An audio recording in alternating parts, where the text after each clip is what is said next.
Welcome. In this quick guide, I'll show you exactly how to disable Snapchat snaps and chats notifications from appearing on your lock screen. This is perfect if you want more privacy or simply fewer distractions when your phone is locked. Let's get started. First, open your phone's settings. This is where all your device controls are located. Scroll down and tap on Apps.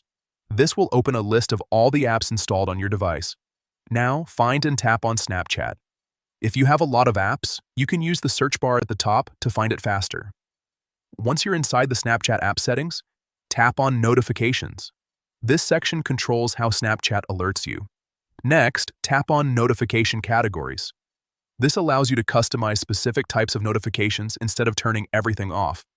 Here, look for snaps and chats and tap on it. This is the category responsible for incoming messages and snaps. Now, tap on Lock Screen. You'll see different options for how notifications appear when your phone is locked. To hide them, select Don't Show Notifications. This will completely prevent Snapchat snaps and chats from appearing on your lock screen.